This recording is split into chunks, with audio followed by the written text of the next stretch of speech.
myself again. But it's the only way you're ever gonna learn. You look back and it's all in the past. I'm dwelling on the thoughts I cannot say to you. If I don't say to... Morning all, welcome to NUFC Matters, a happy NUFC Matters with Mitch and Stu and myself, Steve Wraith. Newcastle United winning 4-1 at Fulham yesterday. A comprehensive performance, a great away win, and Newcastle sitting proudly in 7th place in the table. And as always, an hour to go over yesterday's events and whatever else you want to talk about. And first of all, Mitch, good performance, mate. Superb performance. I was just saying to my mate Jay, who's an Arsenal fan, this morning, that against often, certainly under Bruce and probably under some managers before him, the minute we were faced with a team down to 10 men, we seemed to have this ability to drop to their level. We didn't seem to have this ability to make the extra man count, but by God, didn't we do just that yesterday? You know, the minute they were down to 10 men, we put them to the sword. And it was never in doubt. From the first goal on, it was only ever going to be 3 points for us. And you could see it sucked the life out of Fulham, sucked the life out of Mitrovic. Once we were 2-0 down and he was starting to feel his calf a little bit, that was it. His tank was put in reverse and he was off. He couldn't get away quick enough. And I think that's down to the way we dominated the game. And that's without still missing a couple of players. And that's with you making changes to the lineup because of injuries through the week, in the international week, that we hadn't been told about. So I think all in all, you've got to be superbly satisfied with that performance. Yeah, Stu, great win for Newcastle and puts the Boo Boys probably back in the box for the time being. I mean, the run we're on at the moment is phenomenal. Absolutely. To the majority of fans, I don't think there was a point to prove, but if there was, they went and proved that yesterday in bucket loads, didn't it? So the naysayers can go back in their box now. They were commanding, they were dominating, and I did something yesterday that I don't usually do. I went out to watch the game. I normally watch it at home, but with work, I've got a Tottenham fan who is actually from London, and there's an Arsenal fan from Jordan, but very, very up to date with the affairs at Arsenal. So he's a big Arsenal fan, and he does fly over for a few games a season. So I went to watch the Arsenal-Tottenham game with them first, and it was quite funny watching their to and fro banter. And then they were saying, "Oh, aren't you worried? Aren't you apprehensive about Newcastle?" I says, "No, but we're today." And quite rightly, I was telling them we were winning 3-1. But even from the kickoff, we were all over them. You know, the movement was there, the confidence was there, the belief was there. And as soon as that tackle went in, there was a sending off in the Arsenal-Tottenham game, just before that. And both of them independently said that was worse than the one that got a straight red. Why does this even need to go to VAR?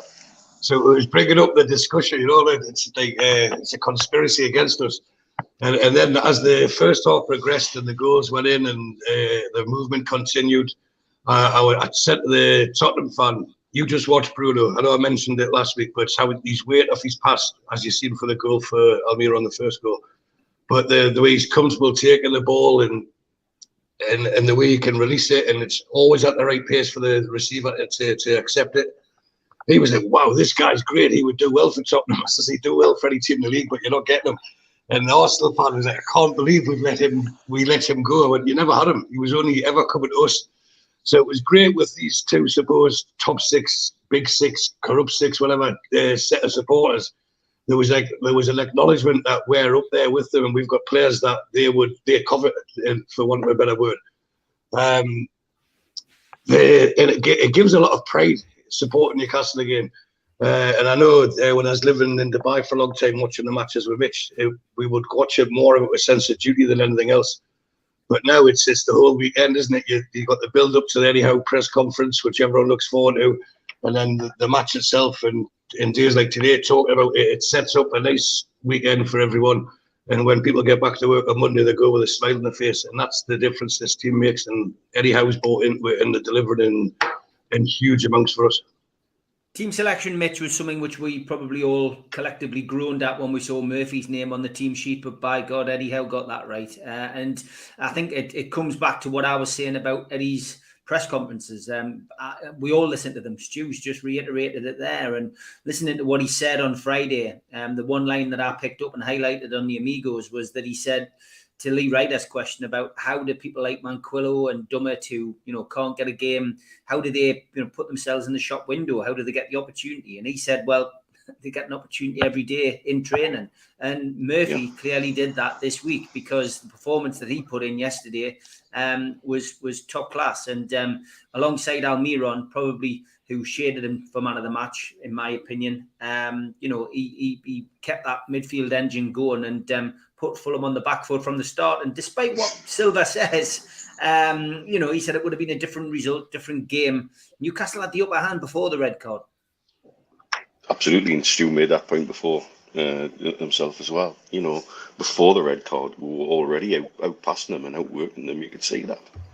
And I think if that's the ethic that Howe's got, that everybody knows if there's a space available, if you do well in training, you'll get your reward. And they'll look at Murphy and Murphy turning in that performance. Also, bear in mind that once we started making the substitutions with half an hour to go, he was being moved around the pitch, and he wasn't staying just as a winger, and so again that shows how thinking through, right, well, what we're going to do if none of the strikers are fit, what are we going to do if we can do this or do that.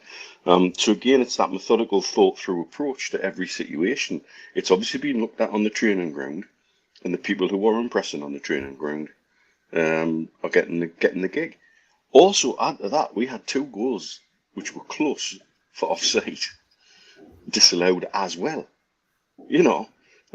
Mickey was very unlucky not to get a hat-trick, and Fraser's goal offside apart was, again, well-worked move. And this is all coming from players who are not necessarily shoe-ins for the first team, but are being encouraged to fight for their place, and once they've got the place, they don't want to give it up. And that can only benefit us as a squad, as a team, going forward for the rest of the season when you got competition like that. And it sounds like it's fair competition. It sounds like Eddie Howe's prepared to give everybody a fair crack of the whip if they do well in training and they show them what they've got. Tom, I'll answer that question. It was great. We're 1-4-1. But Stu, we were all looking at that and going, Murphy, oh God. I mean, we did Match Day Live, and a big thank you to everybody who tuned in. Over 3,000 people now have watched Match Day Live. It shows, that people do enjoy the coverage, and a big thank you to everybody who came on, especially your dad, because he didn't watch the game. He didn't have the capability of watching the game, yet he's banter and crack during that 3 hours that he had to do yesterday were absolutely superb. So big thank you, especially to George. But yeah, the team selection was an interesting one, Stu, and didn't let me down. No, it's, again, the formation, you could see what he was wanting to do. It wasn't just myself. There was a lot of raised eyebrows with the selection of Murphy, but there must have been a reason for it. I don't think Fraser's fully fit. He would have been the one that would naturally take that position, I would presume, when the ASM's out. But they would have been working on it. Eddie Howe doesn't give them 5-6 days off like his predecessor did in international breaks. He's got them in, drilling them. And as you said, the question that Lee Ryder asked us, who impresses me most in training? And obviously Murphy did that. And he went somewhere to repair that yesterday with a performance. So he wasn't, to me, in my opinion, he wasn't the best player on the side, but he played his role magnificently. And as Mitch referred to there, he was more than capable in more than one position. And I don't think enough's been said about the sheer domination from Botman. I thought he was immense. He was a rock. He looked comfortable on the ball. He's everything that we hope to be, hoping to become. It looks like he's already there. And he made a statement. It was like, you dropped me last week, you don't drop me again. And that put it down. But also Miggy's goal. If that had been Salah, they'd be doing documentaries about it already. It was a fantastic finish. It was quite reminiscent. The Tottenham fans said that was like Van Basten's goal in the Euros in '88. So, well, maybe it wasn't as good as that, but it was a fantastic finish, the way he took it. And he got his confidence as well. So there can't be anything negative to say about that, even when we conceded a goal. I mean, that's because he gave players who have obviously impressed in training a chance, a run out. And had he kept the same team, we would have won 5-6-7-0. if he kept the same 11. But it's important to have these squad players getting minutes because you never know when they are needed. And if it wasn't, if he didn't make the changes, imagine there'd be people outcry saying, "Oh, why?" There was a great opportunity to give Elliot Anderson a longer run out. There would have been, why didn't you get Lewis on or Lascelles? Could have, he did what was done. And that was their first shot on target in the whole game in the 88th minute. Because we were actually laughing every time they got in the Fulham half. It was like, are they going to score? Are they going to have a shot? And they had one shot off target and one shot on target the whole game. And if you're doing that away from home in the Premier League, you've got something special about yourselves. And we have, we're back on the march now. And if, I know if's a very big word, but if we added the 2 points from the Palace and some of the other decisions, we would have been a lot higher in the league. So a win next week, and we'll then take on the next few games, the Man United's, Everton's and Tottenham's, with a huge amount of confidence. And you know what? They'll be more worried about us because we've got no fear when we play teams now. Yep, similar goal to Shearer against Aston Villa, past Michael at St James's Park as well. That volley from Almiron. And like I said again, on Friday, Almiron is one of those players who, when he doesn't have time to think about it, comes up with the goods. If he has too much time to think about it, he tends to cock it up. And I will go back to my pre-season premonition of Perez comparison with Almiron. I still think we'll see the best of Almiron. He had a great pre-season. And he's certainly starting to, to start to score goals. We've all been critical of him on this show at times. And look, if he can pick up the mantle now and start running with it, and start putting assists and goals to the work rate that he's got, then he's going to be some player. A lot of people in the chat talking about the youngster from Australia, Kual, Mitch, who chose to stand in the away end yesterday. That was the photograph that was doing the rounds on social media. Seemed to have a very good time as well. Stuff you like to see, isn't it? And you got a young lad keen to get involved with the club, keen to get involved with the team, obviously excited at the opportunity that's been presented his way. And he doesn't mind getting his hands dirty. That's fantastic. You want down to earth people like that. If you add talent and desire to level headedness, you start to look at it and think, hey, this kid he's already making himself at home, and he can go on and be whatever he wants to be and whatever the club helped develop him to. And what a great way to start your career. Announced like a big proper signing. And then in the away end with the fans at an away game in London, turning over Fulham.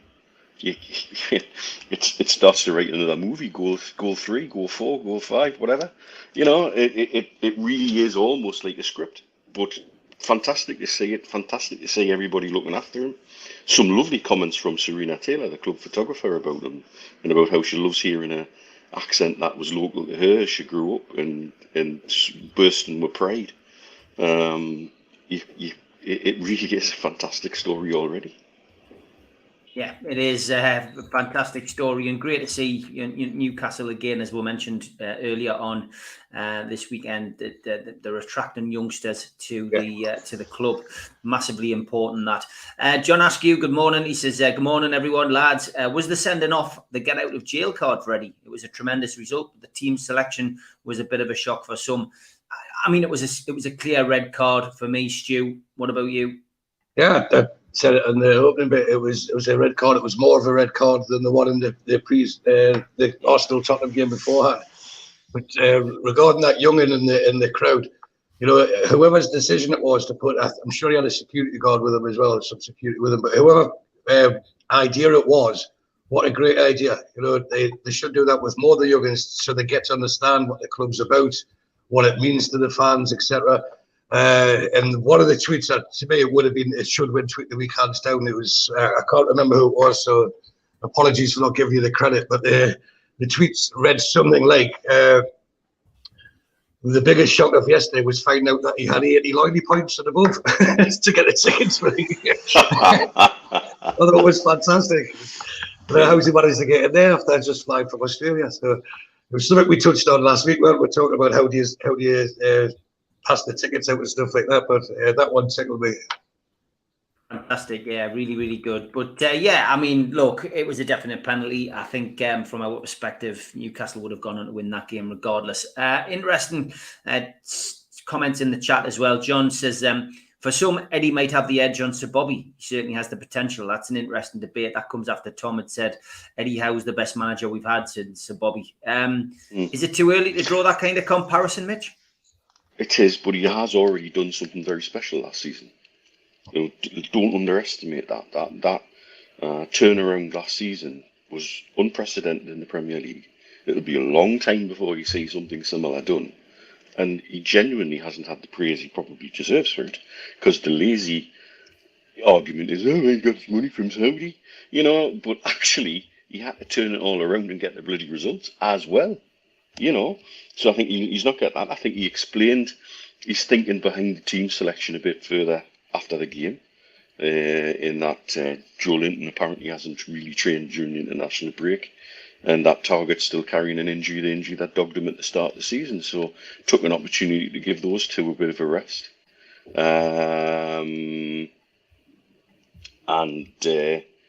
So, you know, if he's not frightened to put people into positions, he seems to like to get Dan Burn in his side and work away. And Dan Burn hasn't ever let her down at left back. People forget he played most of his games at left back for Brighton, although he certainly played as many at left back as he did at centre back. So it's not an alien position to him. And I think in a game like yesterday, had, for example, it had been a bit more of a battle and Mitrovic was sticking himself around, to have Cher, Botman and Burn in the back line against somebody with that kind of aerial potential is really, really, really again, it's heartening forward. I would also like to see a bit more of what we did with the set pieces yesterday, where set pieces look better. I think we'll look more of a threat with that aerial height on our side.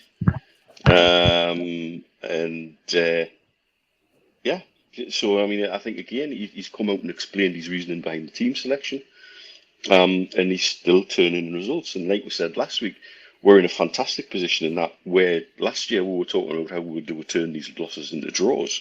We're talking about how do we turn these draws into wins, and it's a very, very different conversation. I mean, Stu, the ultimate is to win a trophy. That's how you become a great manager at Newcastle United Football Club, because there's not many people have done it, and nobody done it in recent years, of course. But yeah, you know, is it too early to draw the comparison between Eddie and say somebody as good as Bobby Robson or KK? Yeah, it's too early to draw the comparison. Howe's in the infancy of his Newcastle career and of management, really. You know, but you can see why, and you can't give someone a bigger boost of praise than that, and comparing him to the likes of Sir Bobby Robson. But he's got an opportunity in front of him, and this is, we mentioned it earlier in the week about when he take the England job. He said it himself. He's got a job here to do, and the effort he's put in to finish to get to this stage, there's no way he's going to walk away and leave it at that. But there's a lot of comparisons that we use between this season, last season. And we are a different beast now. We are a different animal. As Mitch says, we're now going to look for wins instead of like, how can we get these losses into draws? And the whole psyche, the mindset's different. We've always screamed out we want a team that tries. We've got a squad that tries now. And that was shown yesterday. You know, it's not a finished article, the squad, but everyone buys into the ethic or the mantra that's required. Again, that's credit to Howe and his coaching staff. But just to compare to this season, the last season is, which I've just said we shouldn't do, it took us to the game that me and Mitch went over for Christmas when we played Man United at home. And that was on the 27th of December. That was the date we got 11 points last season. And then on the 1st of October, we're already there. So that shows how much advancement we've made. So if we could finish the second half of the season like we did last season, we've got like basically the whole of October. I know there's the World Cup, but we've got the whole of this month and some of November.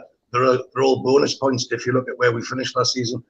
So if that doesn't give people a feel-good factor, then nothing will. You know, we're right up there in the mix. We're feared, and rightly so. We're playing with a confidence and panache. And the game did change when Bruno got taken off. So the second half finished 1-1. You know, he went off just before the hour. And by that time, we're 4-0 up, we're cruising. And it was the right decision. The lad's not fit. If not fully fit, he's had his minutes. Give someone else a run out. Bring him back in gently. And how can anyone not be happy with what we've seen yesterday? It was, I can't remember the last time we dominated a game like that away from home. So, like, with so much belief in how commanding it was. It's been such a long time. And to me, it's not even Bobby Robson. It goes back to the Keegan days since we've done that to a team away from home in the top league. Some great comments coming in the chat. Keep them coming. David says, the fact Murphy didn't look out of place is vastly encouraging sign. When your weak links improve, you know your club are in exceptionally capable hands. First cup will be the dam breaker. League Cup, like I said on the live match day live yesterday.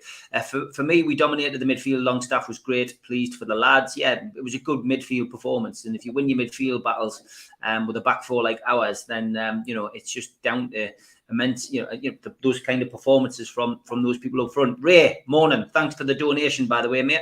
Stick that in the pot for the lads coming over at Christmas. Ray says, morning, cult members. Can we talk about Trippier? What a player, what an influence, and what a professional. From minute one, he was on it yesterday and sheer class throughout. Yeah, I mean, it's why I haven't asked you for the man of the match, lads, because it was a great team performance. You could pick out Botman, you could pick out Almiron, you could pick out Murphy, you could pick out Trippier, as Ray has. He was good again yesterday, Mitch. I think I lost count of the number of times on the commentary that I gave yesterday, how many times I mentioned Trippier. He was at the heart and soul of everything, and it was... Again, Willock, somebody who gets forgotten.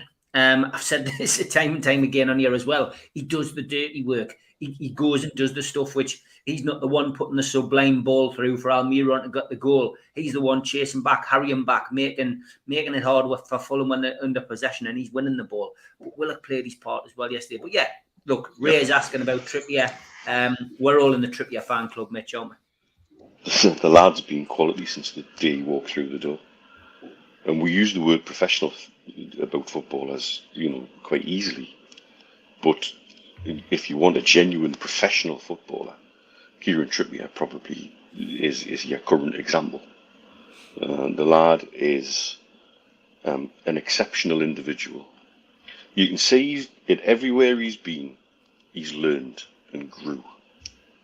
And you can see what he's brought back to the Premier League from La Liga, working with somebody like Simeone, that little bit of shithousery that he's got in him, that people were saying he maybe didn't have before he went to Spain. And that's the sign of a real professional. If you can still keep growing as a professional, add to your skill set, bring more to the table. I gather as a voice in the dressing room, he's second to none. That he's a leader in every way you can use the word. And yesterday, in terms of on the pitch, the minute they went down to 10 men, he was almost playing as a right winger. And that freed Almiron up to do a bit more work, and the results showed. But I also gather sort of in the dressing room, his chats with St. Maximin are going in and being heard. He's already got hold of Isaac a couple of times and brought him in. How he feels people should behave in the dressing room in Newcastle United. And again, long may that continue. You need a strong voice in that mix. But also, he's not going around, chucking himself around saying, hey, I'm the big man in town here. He respects Lascelles as club captain, and that offers support to Lascelles as club captain. And that again takes a lot of leadership qualities to know how to make all of that work. And as a leadership group now, we're probably as strong off the pitch as we've been for a long, long time. Yeah, would you agree? Trippier has been the biggest signing for me, Stu. I think he has been the one who has made the difference. And just what Mitch is saying there about the hand round people's shoulders, the quotes from people like Botman about when he's come to the club, Trippier straight on the phone. It's little things like that, isn't it? Yeah, it's no mistake. He was the first one through the door.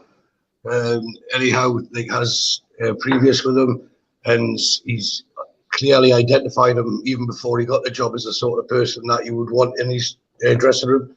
And if you see him even when he's on the pitch, the amount of talking he's doing with Miggy, especially to give him confidence, give him positional awareness, and we know from behind the scenes he's a natural born leader, but his feet are firmly on the ground with it. And he's one of these that buys into what we're trying to achieve, what the project is, and wants to be part of it. And he is part of it. We've seen it last season when he was injured and he was on his crutches, travelling to away games. And then even when he was getting back into fitness, he was running down the line like giving coaching lessons. Yeah. So he's the sort of player that every club would dream of having. And there's different levels of leaders, and he's at the very top. But he's also bringing people on. You can see now the players are fighting for each other. They're more vocal. They're encouraging each other. And even yesterday, there was a crossfield pass in the first half, and it was aimed at Trippier by any stretch of the imagination. It was a great pass. I'm sure it was Bruno that spread it across, and he should have controlled it. But the sun was in his eyes, and he lost sight of the ball, and the ball just went out. Now, you can imagine some prima donnas, they would have been remonstrating and blaming the pass. He apologised to Bruno and applauded the effort for the pass. And that's what keeps the team spirit good. There's no ego with it. It's like we're all in this together, and you made a good pass. He's very good as a leader, but you can't change the direction of the sun. It rotates the same every day. So with people like Bruno, he's now becoming more vocal. Joelinton gave a fantastic interview during the week. Everyone is. I did correct myself. Everyone is. It is Joelinton, isn't it? But everyone is. There got some debate on the live chat yesterday. I actually went round the panel and everyone said Joelinton is the name. But God, you keep saying Joelinton, mate. Well, that's how the Portuguese pronounce it. If you listen how Bruno speaks about him, he calls him Joelinton, so I'll take their word for it. So bad news for Club Alang. As always, he likes to chip in on it on the professional show. He's woke up laughing. He said he must have slept funny. Oh, dear. Well, this phone's still knackered as well. The battery's about to go, so we have to swap phones. All right, okay, mate. I'll take you out. It's block day morning for me. God, I seem to get this every winter. I've got no idea why. And I go through the same routine, putting water in it, which I shouldn't, putting cotton buds in it, which I shouldn't, sticking olive oil in it, which I shouldn't, because it always happens on a Sunday. The chemist's shut, and I can't go and get the bloody drops, the Oprex or whatever it's called. I couldn't even tell you what it is. That would be for your eyes, Steve. That's why it doesn't work on your ear. That's it, whatever it is, Otex or something. Is it? What's it called? I've got no idea. I don't know, mate. Anybody got any suggestions? Stick them in the chat. Help us out. Give us some old wives' tales. John says, will there be a clause in Eddie's contract regarding England? I would say no. Yeah, I would say no as well. And that's a guess. I don't know. I've not seen Eddie Howe's contract. No. And I think if it was a contract, that would have been... we've got to remember, it's a pre-Ashworth contract as well, so we genuinely don't know what kind of stuff's in there. I know Ashworth doesn't like clauses in the contract at all, as a rule, and so I can't see there being one. To be honest with you, I mean, we're talking about it, again, given what he's done, given his age and his nationality, if there's an England manager discussion to be had after the World Cup, it would be remarkable if he wasn't in the conversation somewhere by the people at the FA. And we can look at it one of two ways. We can go glass half empty, like what default setting is, and moan and groan about it. Or we can look at the positive side of things that were being talked about in a positive way as a club at national level. We could be excited about what opportunities lie for the manager who would come in and pick up on Eddie Howe's good work. And I think we can't get upset repeatedly about things we have no control over. We just don't have control over that. And for me, it's there. I think we've got to recognise it's a possibility, but don't let it distract it, because I don't think it, obviously from yesterday, it's not a distraction for Eddie Howe. He's quite keen to have us champing at the bit and beating teams in the Premier League, thank you very much, and building on the good work he's already doing. And his answer to the question through the week was really, really good. It was as good an answer as you could probably give, I think. So yeah, we can't get upset about stuff we don't control like that, though. Just talking about Eddie Howe having a potential clause in his contract, Stu, I've said no. Mitch has said no. If England came calling, he answered the question on Friday at the press conference. He's not interested in England at the moment. No, definitely not. He was quite clear with that as well. But polite with it. You know, it's basically give the message, never say never, didn't he? So it was not that you'll never take it. You can't predict the future. You should never rule yourself out of any job. But he was, to me, he made it very clear, this is where he is, this is where he wants to be, and this is where he sees himself for the foreseeable future. So that was really heartwarming to hear that. It was, yeah. Anyone said, thanks for the suggestions of how to get wax out of your ear. Put some vodka in your ear, Steve. It might work. Thanks, Chippers.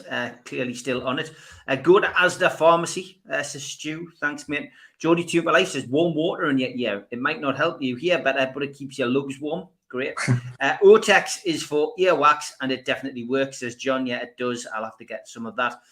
Norman uses mild solution, bicarbonate soda, and warm water. Optimize ear spray from your docs and keep your ears dry, says Ian. Thanks. Roger, with a good old-fashioned Sunday morning solution, a magic sponge should work. And Chris, magic sponge. Chris, I did get it wrong. If Steve is putting Optrex in his ears, it's Otex in his eyes. No wonder he's got problems. Yes, I did get the name wrong, and I've done that as well. So yeah, Roger, getting back to football, says, do you think we'll see a Saudi player for the first team or academy at some point? Now, this is something we talked about a while back. I would say yes, at some point when there's somebody good enough who can come through, Mitch. If they're good enough and they can come into the system, yes, options are there. I know it's not that long ago we were being very strongly linked, and I think you had a trial with a player from the UAE called Omar Abdulrahman, who was the hot talent in UAE football, and the concern with him was physicality. He had the talent, but would he have the physicality to cope with the top flight in England? And nobody will ever find out, because when he was close to getting a big move somewhere, he did his knee and he never was quite the same player again when he come back. But I think if the talent's there and the talent's right, it's a country with 35 million people under the age of 30. There's got to be some talent amongst there somewhere bursting to come out. And if it does come out, it better come through our academy, given my links to the country and PIF now. If we can't pick them up, then we're doing something wrong. So yes, and what a fillip for PIF that would be to have a Saudi national. Even if they were on the fringes, or even if they were signed like that, the lad from Australia is an 18-year-old. Can you imagine the pomp and ceremony and the stuff that would go on celebrating that in Saudi? It would be big news. It really would. So it's something that I have no doubt would be encouraged, but it's not going to happen overnight, I don't think. Yes, Stu, we mentioned this just after the takeover, you know, that they would probably look at bringing somebody in, and we're busy concentrating on bringing in youngsters from other parts of the world at the minute. But yeah, if there's a good young Saudi player out there who is going to fit the fit in at Newcastle and is going to be able to be brought on and progress at Newcastle, and I'm sure Newcastle will be in for him first. You both hit the nail on the head for me. If they're good enough, I don't think they'll do it as any PR exercise, because that could have an adverse effect. Any young player with potential, with the talent, they could do it. But I can see us getting a training academy in Saudi in the near future, similar to what Man City have in Abu Dhabi, where that would encourage the best players in the region to go there. And obviously with the PIF links, I think if there's someone who is exceptional and could actually make it there, I think Newcastle will be the only destination for them. And then that brings up the pomp and ceremony that Mitch talked about there. It brings up even more support for us. You know, it's one of our own.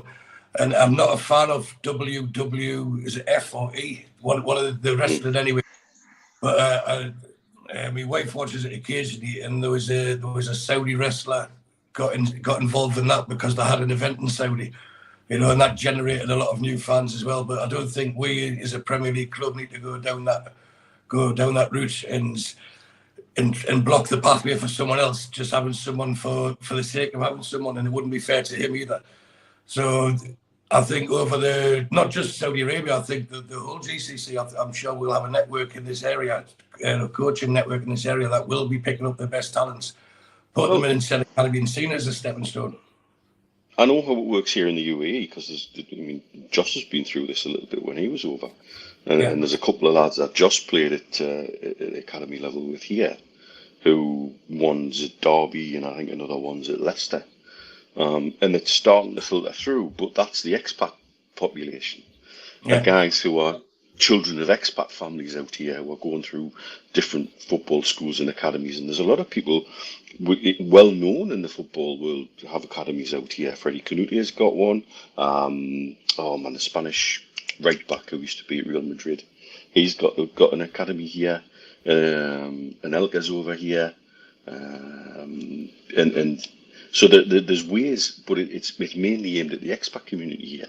So I don't know what the academy setup is in Saudi, whether it's similar for the locals in terms of where they've got sporting clubs attached to the football club, like they do here in the UAE. So sort of the basketball, volleyball, etc., is all under the umbrella of the club, as well as the football. So I think it's something that obviously we could help almost shape development of football in Saudi if we have an ability to have ratified academies and coaches in place in the big population centres. Salgado, that's the name. And then we can help shape the development of Saudi football almost. This is one of the things that people hasn't always latched onto about this. We've got a two-way relationship. We have an opportunity as a fan base to interact with people at high level in Saudi Arabia, as a club to interact with a young population who are driving towards the Vision Project 2030, and part of that is getting the country active again, because in the region we're looking at the local populations. The healthcare situation is quite significant. High levels of diabetes, high levels of obesity. They want to get a young population active as well. And playing sport, it's sort of the junior level is the key way to start putting that in place. And so we have a really unique opportunity to be part of the conversation shaping Saudi football going forward towards 2030. And that's, people don't necessarily see that when everybody's chucking the word sports washing around. That's stuff that gets lost in the conversation, unfortunately. Yeah, okay. A few questions coming in. We'll try to get through them. Buller Boy, this is the last one on me ear. He says, put a peanut in your ear, then pour some chocolate on it, and it'll come out a treat. Thanks, Buller Boy. Very good, very good. Question for the panel. This is one we dealt with yesterday. Spenny was quite vociferous about this one. He says, would you play that defence every week with Target on the bench, Mitch? I think, personally, this part of me would try and find a way to shoehorn Dan Burn into any starting 11. And that's just a personal preference thing. I like the cut of his jib. I like having him in the squad and around. I like he's aggressive but not overly so, and I don't think he puts too many mistakes. So yes, I could see that happening, but from a point of view of Howe, I think Howe's going to go horses for courses, and some weeks it'll be Target and some weeks it'll be Burn, depending on what he's trying to cover. Like I said before, yesterday, one of the big things with that was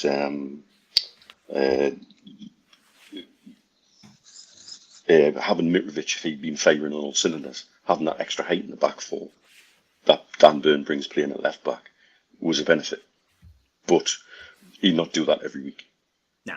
Horses for courses, which is what I said yesterday, and it's what Kenny says now. It's who is performing well, but it's also who can counteract the opposition that you're playing. You know what I mean? And when we come up against people with a lot of pace, then you're going to have to go with maybe Target and Trippier. And it is horses for courses, Stu, I think, anyway.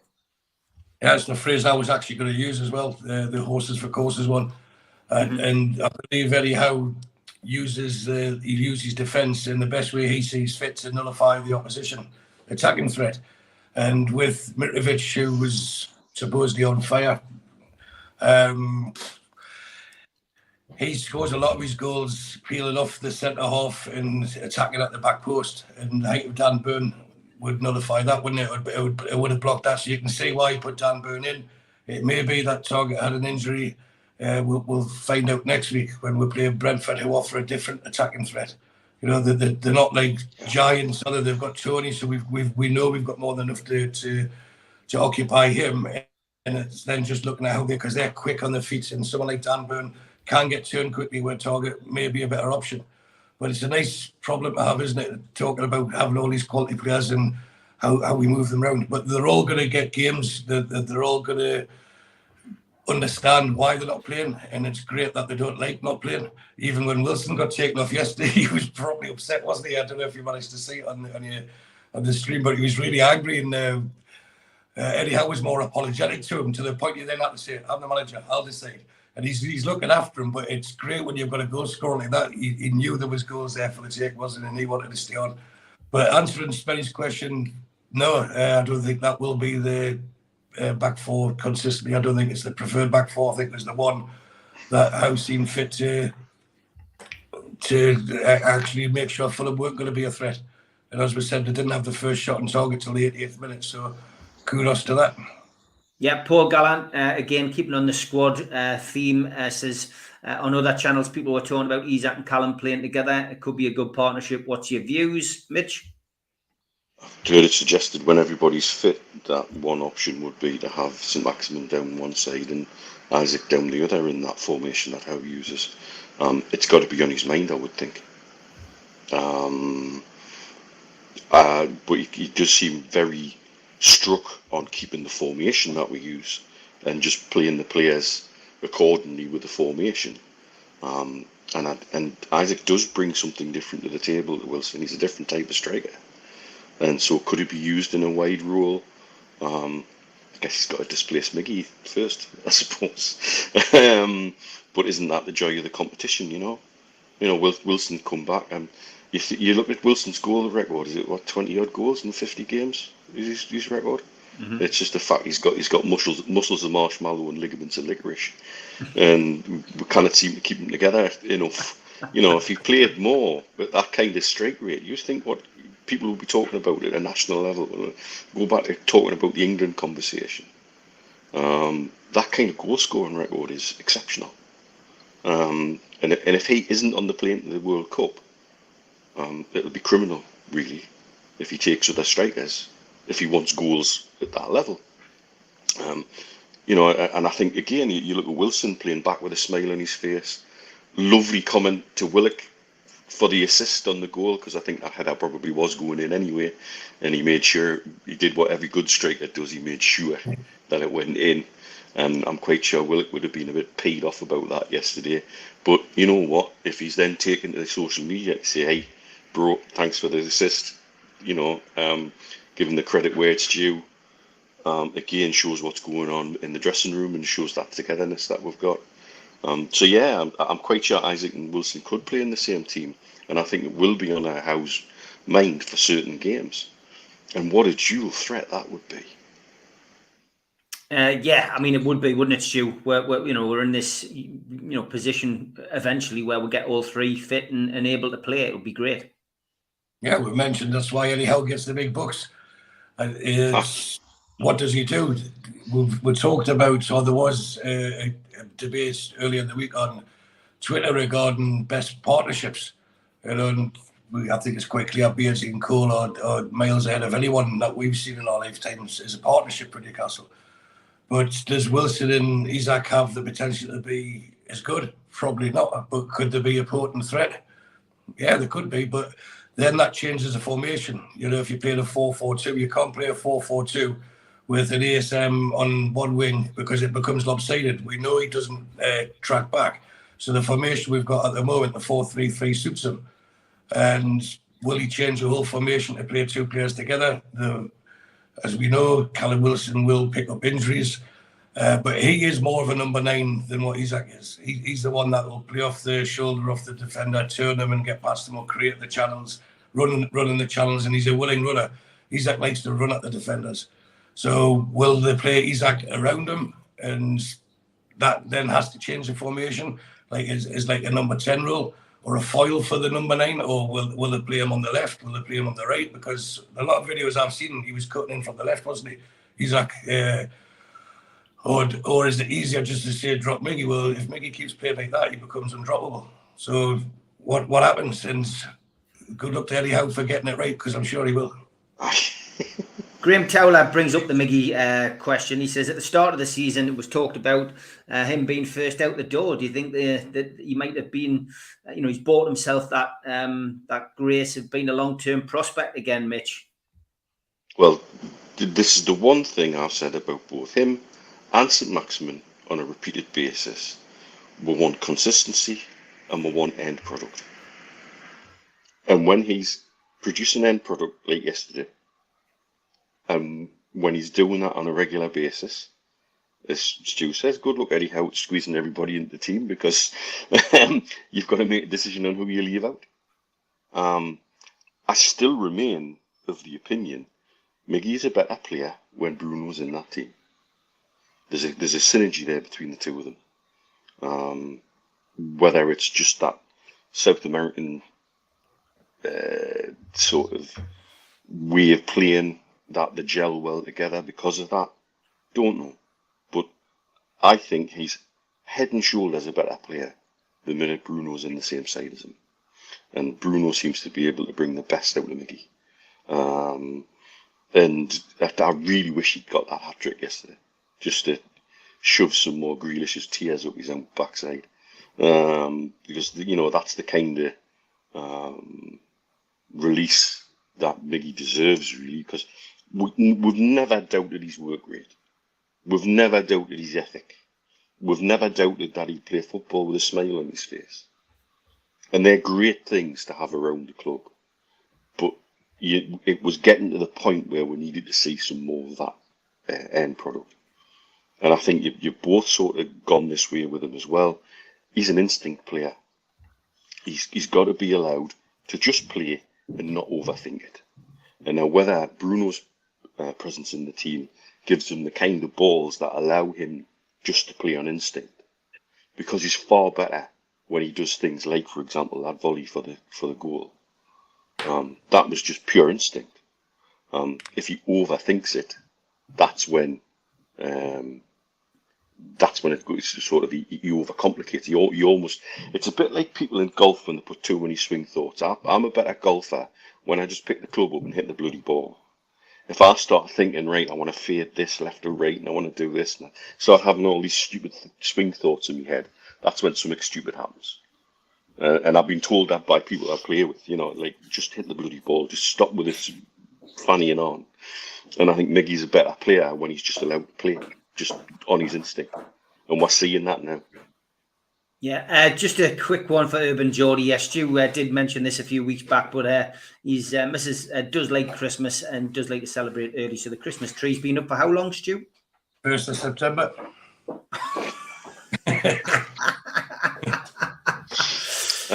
The Burmans. Yeah, brilliant. Yeah, but yeah, I mean, Miggy Almiron, we spoke about him quite a lot today, Stu, but he's forced his way back in. He had a great pre-season, but pre-seasons are no good if you don't take it into the regular season. And he's making himself, a career again at Newcastle.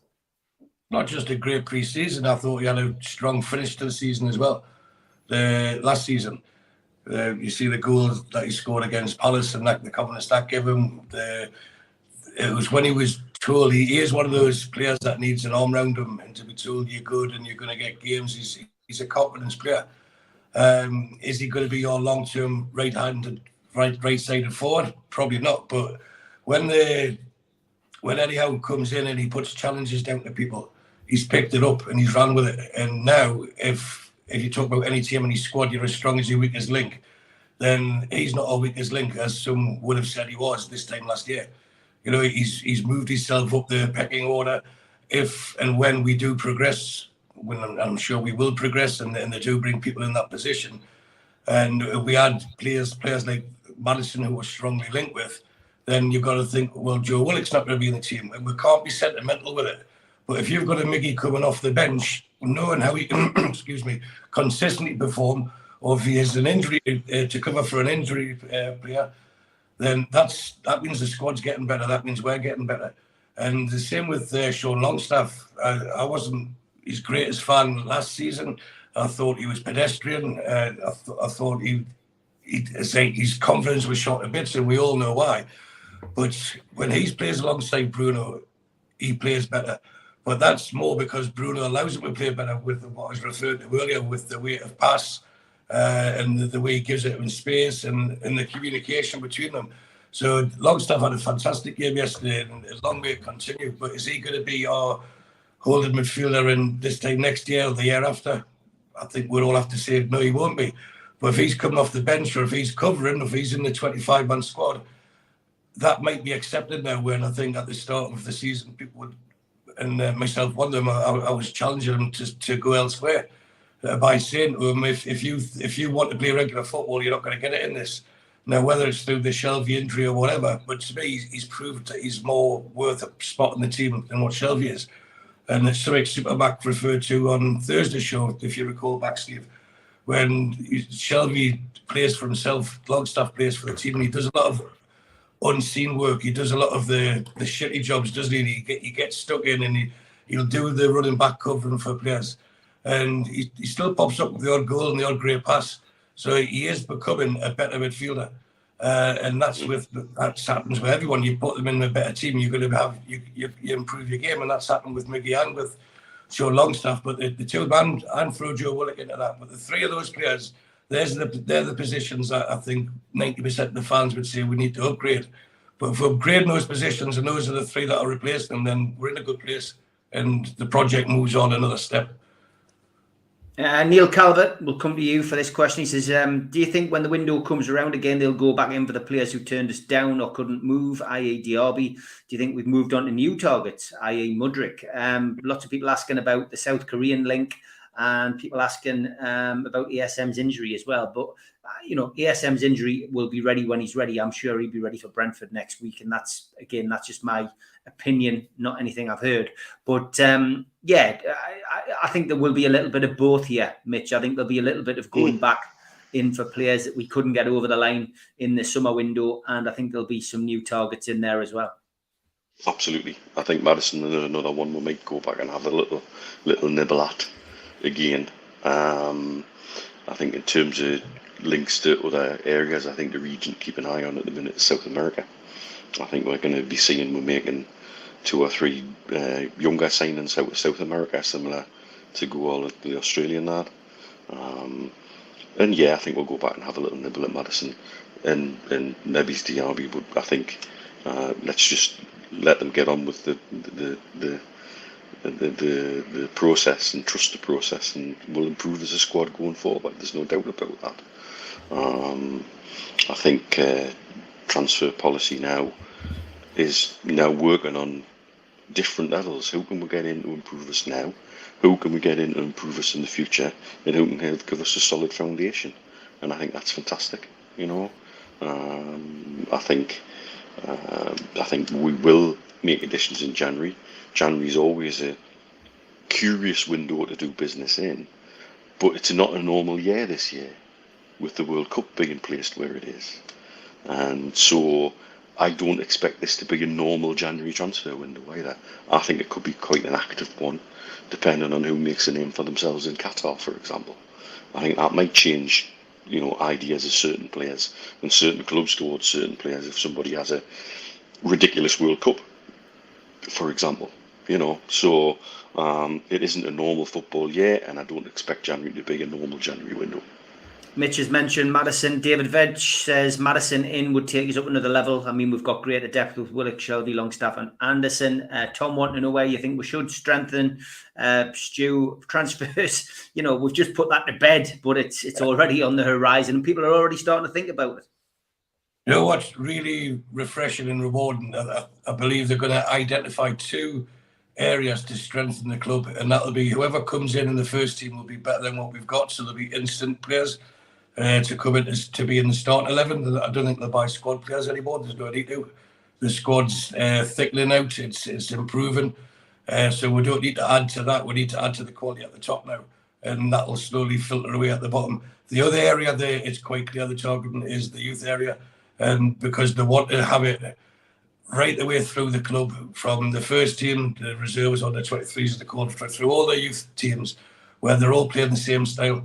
And that is what Howe's doing. That's what Ashworth wants to do. So when people do progress through the ranks, like Elliot Hansen has, they're not trying to play in a different formation. They're not like fishes out of the water. They're more comfortable with it. So that's the two areas I believe we'll see it. And regarding the Madison, I think we've got more chance of getting him than we have Tielemans. I believe if we're going to say Tielemans, we would have done it in the summer. Now he's only going to be, come January, he's only a few months away from his contract expiring. And I just cannot see Newcastle United paying him what he wants on a weekly wage to rock the boat with the players that we've got already. So I don't know how they would dress it up. They'll give Leicester a nominal fee. Would they then say to him, okay, this is a huge sign-on fee, but your salary has to be this? Even that, and then if we achieve so much, we'll give you another bonus, like an easy, achievable target, like a top-half finish. But that, again, will still unsettle our top earners, and I think Madison's more of a fit now. If we look at where their places that need to identify, although saying that, there was I can't even think of the word I'm trying to say now. But with Bruno playing further forward instead of playing in the holding role, there was no surprise, I suppose, that we looked more attacking. The attacking potency was there.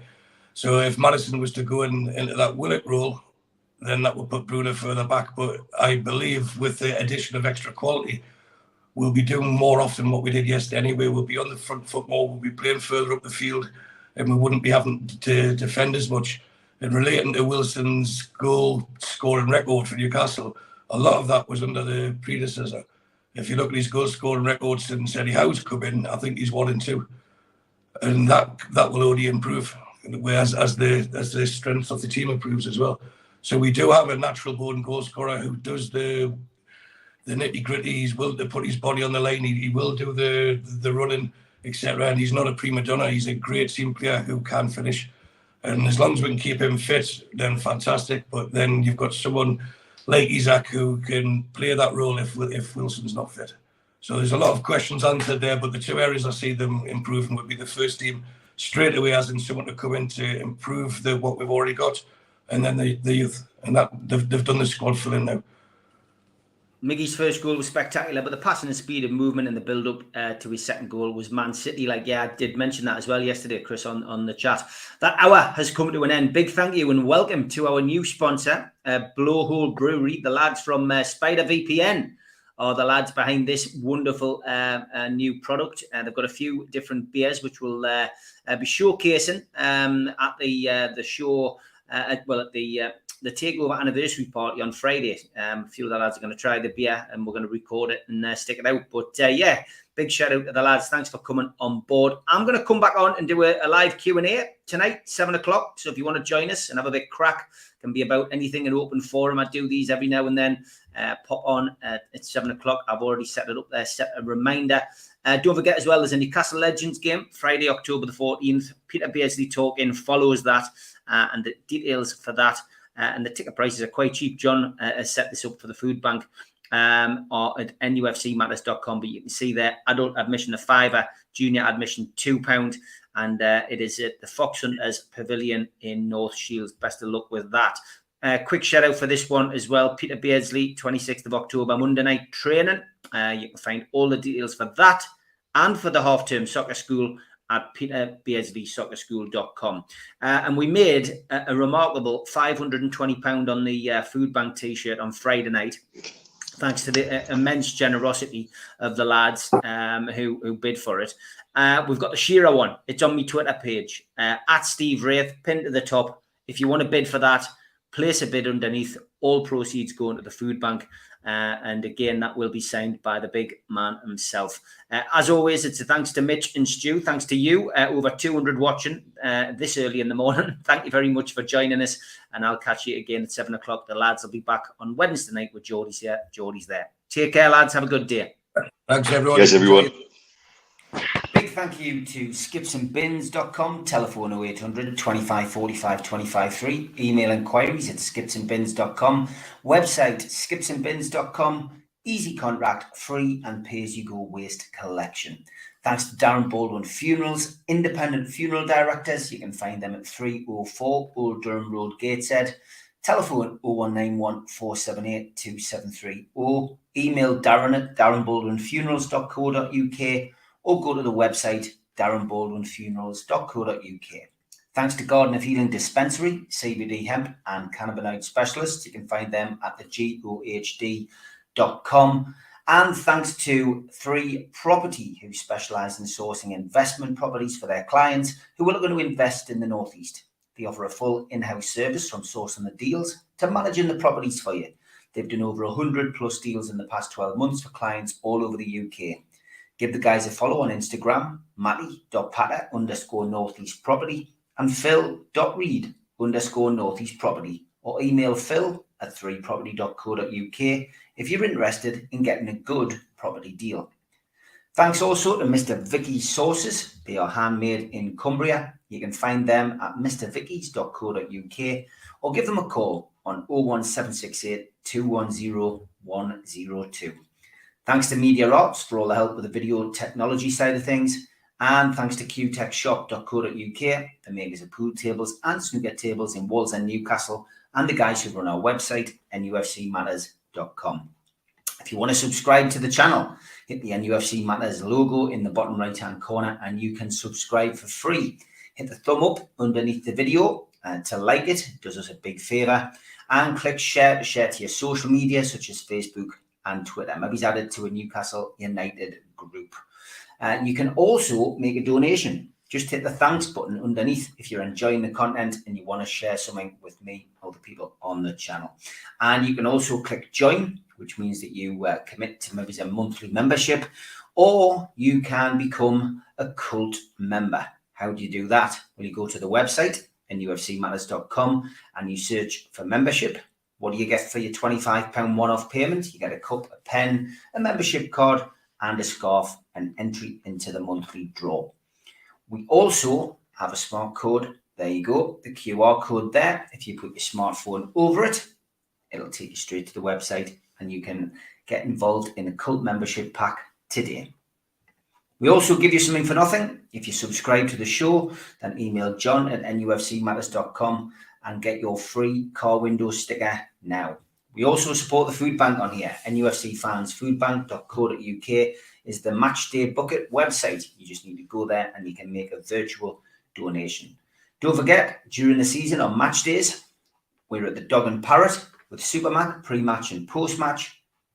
And we're at Pumphrey's, John Anderson and John Gibson, pre-match only. Also got the Takeover anniversary party coming up at the Irish Centre. Tickets are £2 on the door, and you can get your tickets for that from NUFCmatters.com.